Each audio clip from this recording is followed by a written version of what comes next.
On this day in history, we remember the remarkable individuals who shaped our world. Welcome to Who Died Today in History, where we honor their legacies. From artists to leaders, their impact lives on. If you find their stories meaningful, like, subscribe, and hit the bell to stay connected. Thank you to all our amazing channel members for your generous support. Terence Stamp's death at the age of 87 marks the passing of a figure who bridged the gap between cinema, celebrity culture, and the cultural revolution of swinging London. Unlike figures whose lives ended violently or in scandal, Stamp's passing appears to have been natural, a quiet conclusion to a life spent in the limelight. Yet even in its peacefulness, his death reflects the shifting values of the era he embodied. The move from working-class restraint toward individual expression, creativity, and global celebrity. Born into a modest East End family in 1938, Stamp's early life was shaped by post-war austerity, where his father discouraged ambitions in the arts as unrealistic. His rise to prominence in the 1960s therefore mirrored a broader societal change in Britain. The breaking down of rigid class barriers and the rise of youth culture. His sudden stardom in Billy Budd, 1962, earned him critical acclaim and established him as a symbol of this new cultural energy. His roles in Far From the Madding Crowd and Ken Loach's Poor Cow cemented him as part of a movement that blended realism with glamour, a contradiction at the heart of Britain's rapidly modernizing society. The immediate reaction to his death has been one of reflective celebration, rather than shock or mourning. Unlike sudden tragedies such as Heath Ledger's or Marilyn Monroe's, Stamp's passing serves as a reminder of a generational shift. Many of the icons of the 1960s, once synonymous with rebellion and youth, are now exiting the stage of history. His death thus underscores the inevitable passage of cultural eras, when living legends become historical memory. Stamp's legacy is amplified not only by his performances, but also by the roles that defined shifting social conversations. His portrayal of Bernadette in The Adventures of Priscilla, Queen of the Desert in the 1990s, reflected a growing acceptance of LGBTQ+ themes in mainstream cinema, a bold departure from his earlier work. Meanwhile, his iconic turn as General Zod in Superman continues to resonate in popular culture, his commanding voice immortalized in one of cinema's most memorable villains. In reflecting on his passing, we see how mortality closes a chapter yet heightens memory. Figures like Stamp are immortalized through the films that outlived them, the art that captured their moment in history, and the stories audiences retell. His death reminds us of humanity's enduring desire to preserve brilliance through screen, print, and collective memory, long after the curtain falls. Yvonne Craig, best remembered for her groundbreaking role as Batgirl in the 1960s Batman television series, passed away on August 17, 2015, at the age of 78. She died at her home in Pacific Palisades, California, after a long battle with metastatic breast cancer that had spread to her liver. Her death was natural, yet deeply symbolic of the struggles many women of her generation faced, balancing personal ambition, cultural expectations, and later, the challenges of health and aging in the public eye. Craig's career reflected the shifting values of mid-20th century America.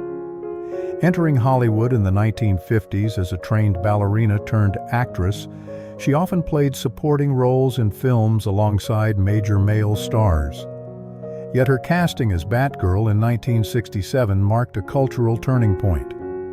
At a time when women were fighting for greater visibility and equality, Batgirl was one of the earliest televised depictions of a female superhero, intelligent, independent, and physically capable. Craig herself was proud of the role's influence on young girls, especially as the feminist movement gained momentum. In this sense, her death invited not only mourning but also recognition of her contribution to changing perceptions of women in popular media. The immediate consequence of her passing was a surge of tributes from fans, colleagues, and cultural historians who highlighted how much she had meant to a generation that grew up watching her in brightly colored tights, battling crime alongside Batman and Robin. While she had retired from acting decades earlier, her death amplified her legend, reminding audiences of the enduring power of representation. For many, she was not just an actress but a symbol of progress, showing that women could be both glamorous and strong, witty, yet formidable. Craig's passing also invites reflection on the way we preserve cultural memory. Her work continues to be celebrated through DVD releases, streaming platforms, and the ongoing popularity of superhero narratives. Fans immortalize her through fan art, convention tributes, and retrospectives on television history. In death, she became part of a broader conversation about how popular culture shapes societal ideals and how even supporting characters can inspire lasting change. Ultimately, Yvonne Craig's death illustrates how mortality does not silence influence. Instead, it sharpens our understanding of a person's legacy. By commemorating figures like her in art and memory, humanity affirms a universal truth. While lives end, the ideals embodied by cultural icons remain vividly alive. Josephine Tusen, a beloved English actress whose career spanned over 5 decades, passed away on August 17, 2022, at the age of 91. Her death was from natural causes, a quiet end to a life spent bringing laughter and warmth to audiences. Unlike the violent or politically charged deaths that often dominate historical memory, Tusen's passing reflected the natural rhythm of an artist's life, one that blossomed through performance and faded peacefully with time. Tusen came of age as British television was entering its golden era. She became best known for her roles in Keeping Up Appearances as the soft-spoken Elizabeth Warden and in Last of the Summer Wine. These shows embodied the values of late 20th century British entertainment: gentle humor, community-centered narratives, and an appreciation for the quirks of everyday life. Her death marked the end of an era for many who had grown up watching her on screen, serving as a reminder of how television once functioned as a communal hearth, uniting households in shared laughter. The immediate consequence of her passing was an outpouring of tributes from fellow actors, fans, and broadcasters. She was remembered not for controversy or grand spectacle, but for her kindness, professionalism, and ability to create relatable, enduring characters. In this way, her death amplified her legend, not by reshaping history, but by reawakening cultural nostalgia for a time when sitcoms reflected a gentler, more familiar world. Her departure underscored the challenge of preserving the legacies of character actors, who may not be household names globally, but remain deeply cherished by their audiences. Her death also reveals something broader about humanity's relationship with memory. While figures like Cleopatra or Lincoln enter history through seismic political or violent ends, actors such as Tusen become immortalized through the comfort they brought into ordinary lives. They may not alter world events, but they help shape the cultural identity of an era. Television reruns, digital archives, and online tributes ensure that Tusen continues to live on in collective memory, her performances preserved as cultural artifacts. Ultimately, Josephine Tusen's passing demonstrates that mortality does not diminish influence. We remember figures like her not for the drama of their deaths, but for the humanity of their work. In commemorating her, we affirm that art and memory allow even quiet departures to leave enduring echoes across generations. Victoria Shaw, the Australian-born actress who made her mark in Hollywood during the 1950s and 1960s, died on August 17, 1988, at the age of 53 from emphysema, a respiratory illness strongly linked to smoking. Her death was not sudden or violent, but it reflected the broader health challenges of her era. The mid-20th century saw smoking glamorized in film and culture, often woven into the identity of Hollywood itself.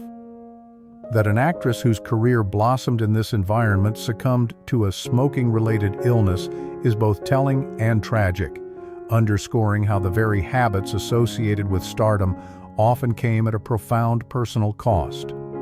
Shaw's career was shaped by the post-war boom of Hollywood, a time when the studio system still carried immense power.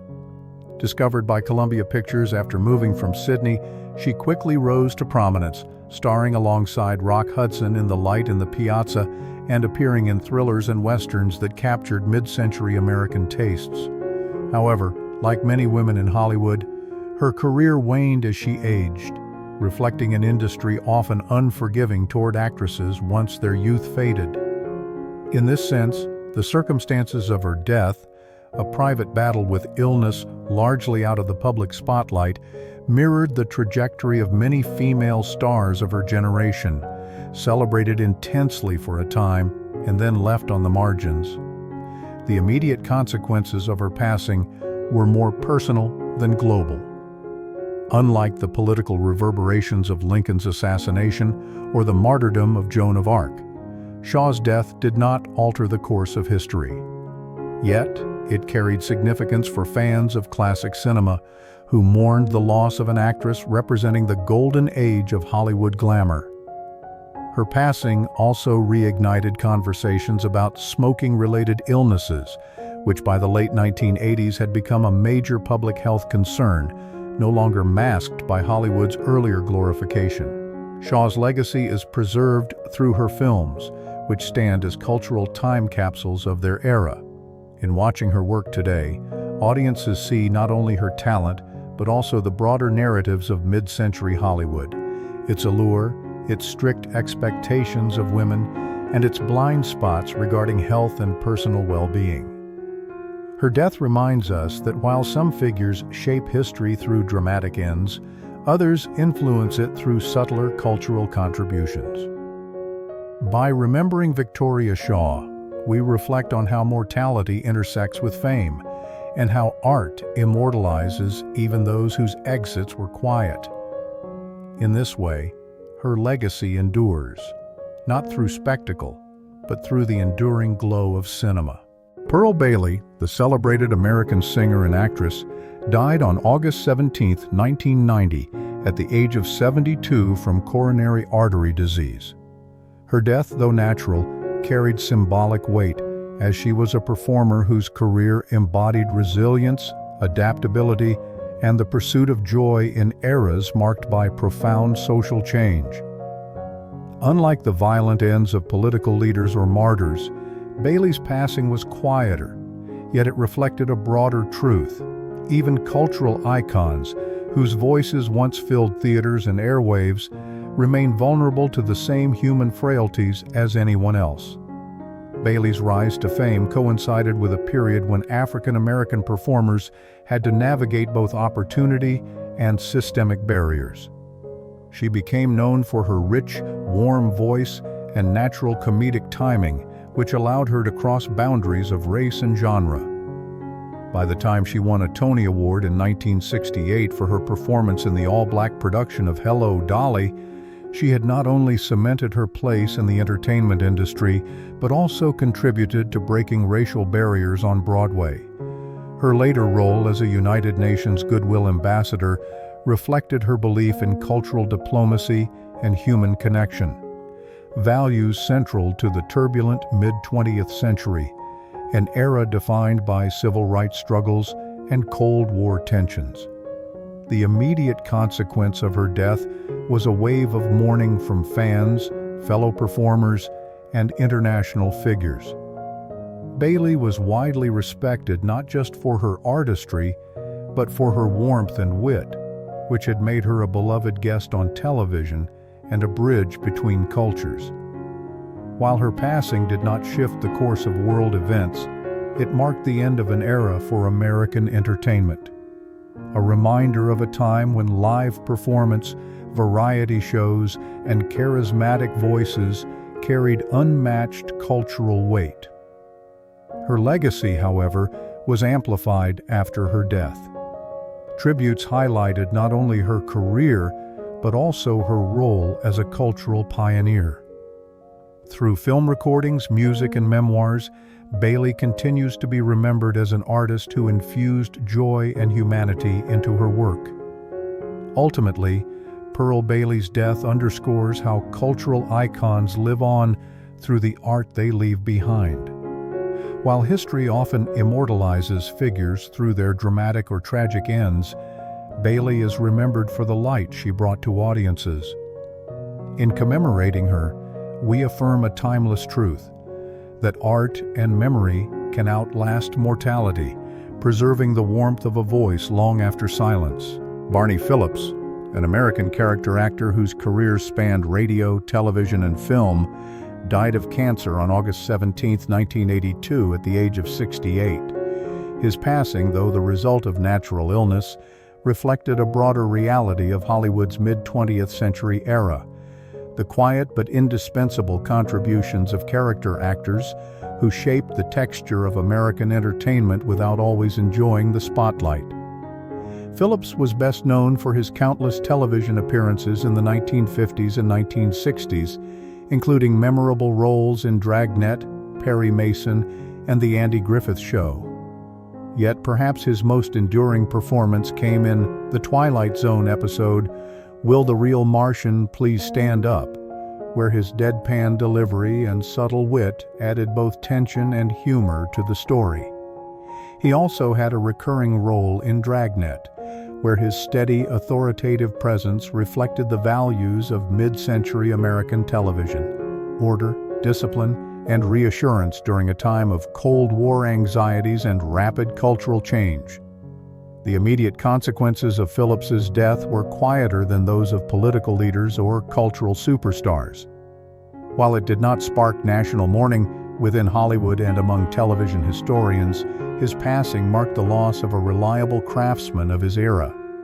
His death was emblematic of the way many working actors of the golden age of television would later be remembered, not for singular, earth-shaking moments, but for the enduring familiarity they brought into viewers' homes. In some ways, Phillips' death amplified his legend in niche circles. For fans of The Twilight Zone and classic television, he became an example of the unsung character actor, the kind of performer whose face was instantly recognizable even if his name was not.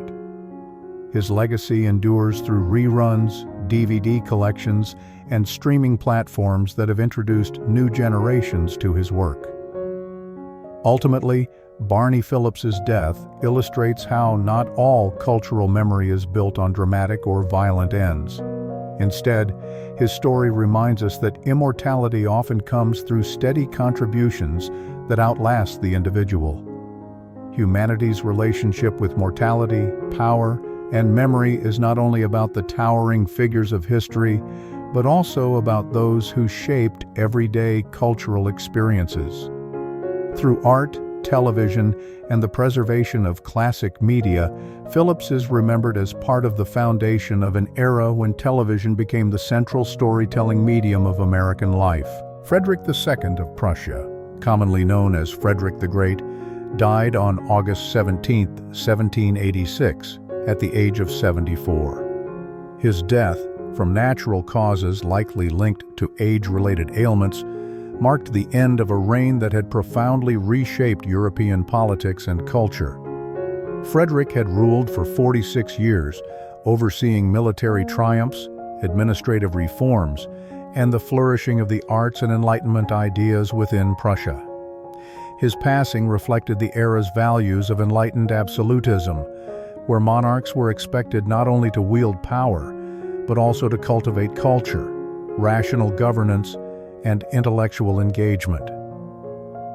During his lifetime, Frederick's ambitious military campaigns, including the 7 Years' War, had expanded Prussian territory and established the kingdom as a major European power.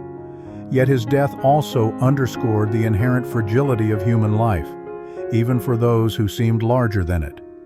In a period where dynastic stability was crucial, Frederick's passing triggered immediate concerns about succession, though his nephew and heir, Frederick William II, assumed the throne with relative continuity. Unlike the violent upheavals that sometimes accompanied the deaths of rulers, Frederick's natural demise allowed for a smooth political transition, preserving the institutional legacy he had painstakingly built. Frederick's death amplified his legend, reinforcing his image as a military genius, enlightened ruler, and patron of the arts. Monuments, biographies, and commemorative writings proliferated, portraying him as the ideal of the enlightened monarch. Cities such as Berlin celebrated his life through statues and street dedications, while his writings and musical compositions continued to inspire intellectual and cultural circles. His approach to power, governance, and public memory highlighted how mortality could transform political and cultural achievements into enduring symbols of national identity. Ultimately, Frederick the Great's death reveals humanity's complex relationship with mortality, power, and legacy.